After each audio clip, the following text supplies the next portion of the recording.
The last thing I want to share with you is a story that did happen for me personally in 1964. Again, I know that's just ancient times to you all, but it's okay. It wasn't that long ago. When I was going into high school, and I was part of the group that was going to integrate the high school in San Antonio, and I had a teacher who was old as the hills.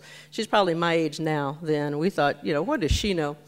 And she told us two things that are still very motivating for different reasons today, though, and which is a good thing. She told us, first of all, that black people were obviously the most important people in the world, otherwise white folks wouldn't be making such a big deal over us. And in the 60s, that was true. But in the 70s, that said the same thing about women. And in the 80s, it was about physical disabilities. And in the 90s, it was sexual orientation. I don't know what it's going to be in this century. The point being, there's always going to be somebody who's going to try to keep you from being successful. And you don't let that get you down. You stand up and say, shoot, I didn't know I was worth you putting forth all that energy to keep me away.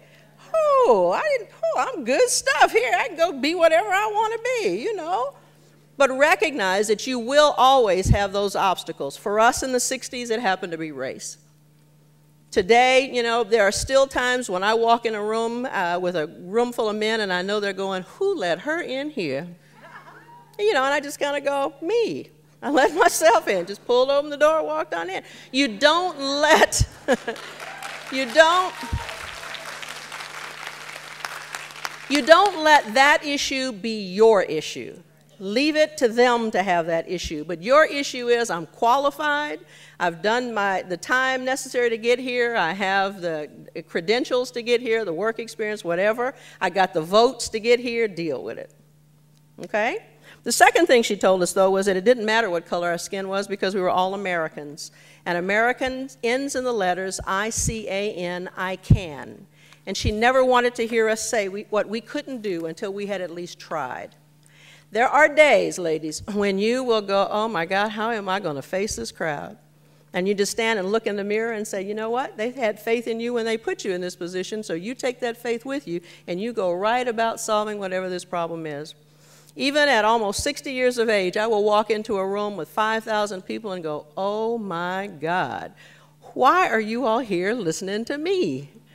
You know, but you say, hey, obviously you've lived long enough and had enough jobs that people think you have something to add.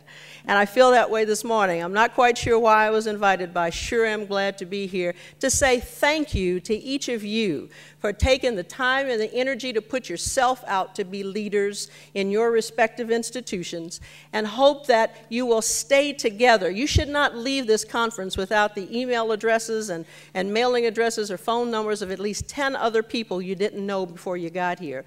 Because you all are a much more mobile society than I have been, even though I've moved around a lot. And you don't ever know who's going to be in a position to offer you a job or give you some tidbits about a job in which you're interested. So take advantage of that before you leave and keep that social network going.